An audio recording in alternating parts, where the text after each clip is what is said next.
estaban los delegados de las cancillerías de Colombia y de Brasil, que tienen los informes, que conocen lo que pasó. Y al haber sido ellos garantes de ese acuerdo, estamos pidiendo a esos gobiernos que también puedan elevar una opinión consultiva para buscar todas las vías que permitan que la Corte de San José dictamine, como lo ha hecho la Comisión de Venecia, que la reelección perpetua no es un derecho humano, peor aún cuando se está violando la Constitución y el referéndum. Hemos votado 2 veces esa limitación. Evo Morales lo ha prometido 3 veces y es el mentiroso más grande que existe porque incumple su palabra sistemáticamente. Ahora, sin embargo, se espera un pronunciamiento también, como usted lo manifestaba. Le está pidiendo a la CID que se pronuncie, pero el Tribunal Supremo Electoral va a pronunciarse el próximo 8 de diciembre en el país, con relación a los resultados del 21F y la presunta habilitación o no del binomio Evo Álvaro. Así es, por eso en el primer punto del programa tocábamos eso del Tribunal Electoral. Les recordaba que ellos redactaron la pregunta, por favor no se olviden, ellos redactaron la pregunta, ellos la sometieron al Congreso, la pregunta se elevó al control del Tribunal Constitucional y ellos manejaron el referéndum, ellos erogaron los recursos, ellos tienen que cumplir la ley 026, que bien que los ciudadanos vengan en protesta, que se movilicen, para que este tribunal, que despierta enormes dudas porque siempre ha sido servil al gobierno, entienda que van a tener que responder ante la historia, ante la democracia y un próximo gobierno si incumplen el referéndum que ellos mismos administraron. Ahora viene la segunda parte de mi pregunta. El Tribunal Supremo Electoral tiene que pronunciarse. Hoy, antes de la habilitación a las elecciones primarias, porque se termina el plazo de habilitaciones de las alianzas, pero posteriormente viene ya las elecciones primarias el primer mes del próximo año. ¿Qué va a suceder si es que el Tribunal Supremo Electoral habilita el binomio Evo Álvaro? A ver, entendamos que ahí estarían siendo cómplices del golpe a la democracia. Vamos a seguir en las instancias internacionales de la Comisión Interamericana y yo llamo también a los sectores de oposición, a los líderes, a que entendamos la tercera parte de la trampa. Esta ley de primarias que buscaba apagar las protestas del 21F, dividir a la oposición, generando una suerte de carnaval de declaraciones. Reconozco que el gobierno ha tenido éxito en hacer eso. Yo no caigo en empezar a decir que fulano es un tal, que Perengano es un tal por cual. Lamento que algunos opositores hubieran caído en esa trampa. Al gobierno le está funcionando, pero la tercera parte de la trampa, más allá de apagar el 21F y dividir la oposición, es la trampa de enero de las primarias, César. Ese día no es elección universal, ni siquiera es competencia real de primarias, son coronaciones. Y el MAS va a ser una coronación de Evo Morales con empleados públicos, cocaleros, con ladrones, con criminales, los que se van a inscribir o se van a inscribir, muchos de ellos de forma dolosa. ¿Para qué? Para en enero, César, como no han permitido un plazo para que la gente se pueda inscribir, ya está cantado que ese día no va a votar toda la gente, no vamos a votar 6 millones y pico de bolivianos, claro, va a votar la séptima parte, o la octava parte. Y el MAS, ¿sabes qué va a anunciar? Al día siguiente vas a tener a voceros del MAS con unos cuadritos mostrándote tortas diciendo, de la gente que votó ayer, empleados públicos y cocaleros, Evo Morales ha sacado 70%, está cantado. Es una trampa. Yo por eso a otros opositores les pido ese entusiasmo de salir a empezar a ingresar en la trampa del MAS. Empecemos el debate programático, hagamos alianza. Hay que hacer todo lo que sea necesario, pero explicar que lo que se avecina en enero es una burda y grotesca trampa. ¿Para qué? Para que Evo Morales salga el 29 de enero, vas a recordar, y van a decir, ¿cómo que Bolivia dijo no? 70% de Bolivia dijo sí. No, 70% de los empleados públicos y cocaleros, que son los únicos habilitados para votar, porque no es un ejercicio de votación universal. Alejandra Murakami, por favor, adelante usted. No, y para seguir con esta conversación y como vemos cómo está yendo la cosa, aparentemente los políticos de oposición sí están cayendo en esa trampa, como usted dice, a pesar del llamado.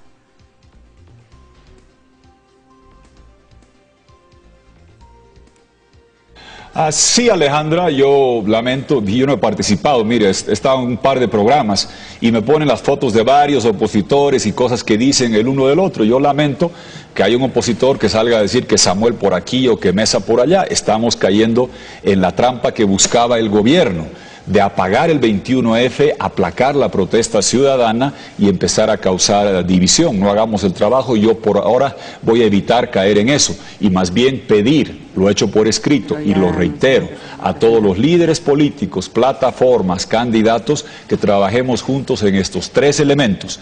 El todos al unísono, de forma unívoca, decir a los vocales del Tribunal Electoral, cumplan la ley, si no lo hacen, serán pasibles de devolver los recursos económicos erogados del 21F, de juicio por incumplimiento de deberes y de sanciones penales, punitivas y cárcel. Todos juntos, digámosle por escrito a la Comisión Interamericana de Derechos Humanos, a Brasil y Colombia, los garantes del acuerdo constitucional, que eleven la opinión consultiva, tenemos el borrador, a la Corte de San José.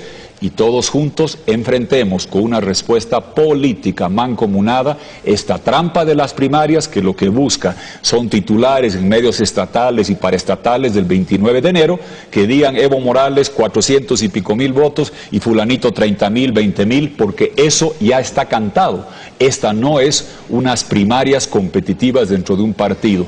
Ellos, el MAS, ha registrado en su partido empleados públicos que van a tener que ir obligados. Y un empleado público en una elección, César lo sabe, el voto es secreto y la papeleta tiene varias opciones.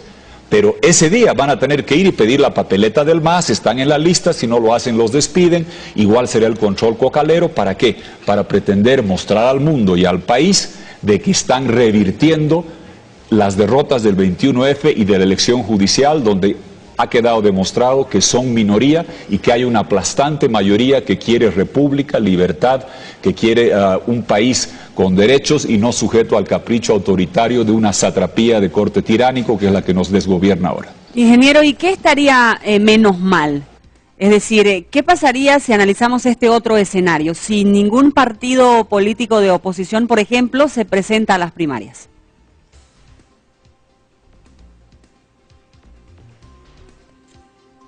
Mire, evidentemente hay muchos escenarios. En eso creo que ese tiempo ya pasó, porque lamentablemente la posibilidad de dar una respuesta unida pasó.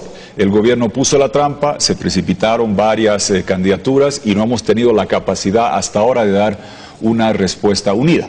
Lo cual también quiero dejar claro, no hay que caer en errores de Venezuela u otros, que cuando llega un gobierno abusivo que quiebra las reglas, ahuyenta a todos los opositores y gana por walkover porque se queda solo en cancha. Ese extremo también sería un error, pero lo que nos falta darle es una respuesta mancomunada. Ojalá que podamos hacerlo en noviembre. Yo he venido conversando, lo voy a seguir haciendo incansablemente para dar una respuesta política unida ante la trampa de las primarias y de hacer gestiones mancomunadas de alto impacto ante el Tribunal Electoral en lo interno, dejando claro que el que la hace la paga, y si violan la ley y desconocen el referéndum que ellos administraron, cuya pregunta firmaron, van a tener que responder y juntos hacer las gestiones internacionales, porque si las hace una persona sola, parece una cruzada, una causa personal versus una causa democrática. Es grave lo que está en juego, Alejandra, es la decisión si queremos tener democracia plena o una autocracia abusiva, si queremos tener un país con libertad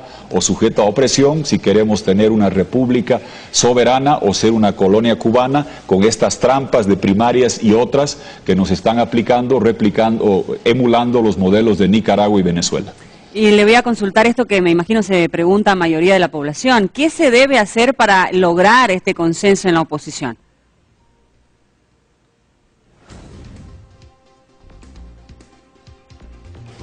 Mire, lo central, yo he tratado varias veces, hoy día he sacado otro documento por escrito detallando estos 3 puntos. Acción conjunta ante el Tribunal Supremo Electoral, que sepan que cualquier boliviano democrático que no sea parte del MAS, que esté en función de gobierno en el Parlamento, los va a conminar a que cumplan con el resarcimiento económico y los va a procesar a los del Tribunal Electoral si violan el 21F. La acción conjunta en la parte internacional, denunciar la trampa de las primarias, tratarla como tal y dar una respuesta política. Hay alternativas para cómo responder en enero, las he conversado con algunas personas, las voy a seguir conversando, hay tiempo todavía para eso. Y reitero que la elección recién es en octubre del próximo año y que garanticemos que en julio, que es cuando se debe inscribir la candidatura y Evo Morales no puede inscribirse, ahí enfrentemos a este proyecto autoritario y abusivo con una sola candidatura, porque hoy la oposición democrática es mayoría. Por primera vez en unos comicios presidenciales que se avecinan, vamos a ser mayoría.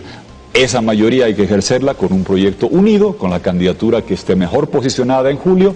Varios han manifestado eso, ojalá que se cumpla, ojalá que podamos tener un documento escrito de todos los principales actores políticos, plataformas y bolivianos que queremos democracia plena y no vivir en una nueva Venezuela con un minimaduro como Evo Morales. A propósito, un tema importante en estos momentos, algunas disposiciones del Banco Central de Bolivia, alguna información dentro del panorama económico del país. A ver, ¿qué va a pasar con los contratos de compra y venta de gas, de venta de gas a la Argentina, de venta de gas al Brasil? Van a ser revisados, lo propio será Argentina. Argentina ya ha anunciado que va a empezar a vender gas a Chile. ¿Qué pasa con las reservas internacionales? Un pantallazo global. César, qué importante que pones eso sobre la mesa, porque eso va a ser el eje dominante hacia adelante. ¿Qué ha pasado con este gobierno? Recibieron una herencia que denostaron pero disfrutaron, y la despilfarraron y se la robaron. Recibieron un país casi sin deuda externa, habíamos eliminado toda la deuda externa, lleno de reservas de gas, con gasoductos para llevar ese gas a mercados de Argentina y Brasil, con contratos con esos dos países, con ley del IDH promulgada por Ormando Bacadíes. Y les tocó la coyuntura de precios ascendientes y los vecinos que compraban volúmenes cada vez más grandes, tanto de gas como también con minería.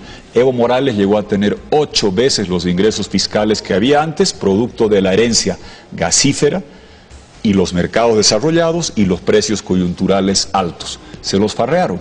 En este gobierno, en 10 años, por cada boliviano que se hacía de adjudicación directa en la década antes de que llegue este gobierno, han hecho 240, no 2 veces más, 240 veces más, que son CAMSE, adjudicación directa sin licitación, petroquímica, satélites que nadie ve ni nadie siente, canchitas, elefantes blancos, se farrearon el gas. ¿Qué pasó? Ya no hay reservas. ¿Por qué? Porque a las petroleras les han devuelto casi 12.000 millones de dólares en costos recuperables y utilidades. ¿Para qué? Para que exploten. Si yo a ti te pago para que cuartees la vaca y ordeñes la leche, en lugar de multiplicar el hato ganadero, pues te vas a quedar sin vacas. Y eso es lo que pasó, se quemaron las reservas. Argentina tiene sus propias reservas, ya el volumen ha caído. Brasil expira el contrato. Algún día inviten a Herbert Müller, el hombre que más ha hecho para transformar la economía con el contrato de gas con Brasil. Ese contrato transforma Bolivia, es 99, 2019, se acaba. Este gobierno no tiene la capacidad de poder negociar nuevos emprendimientos, han bajado las exportaciones, han sacado de funcionamiento el Bolsín hace 7 u 8 años, un error garrafal. El Bolsín, inventado por el doctor Paz, es el que evitaba devaluaciones o movimientos cambiarios abruptos. Los vecinos tienen movimientos cambiarios, se acabó la jauja del gas, las exportaciones no son competitivas, no hay acuerdos comerciales, una farra furibunda de los recursos, y llegan momentos muy, muy complicados en lo económico.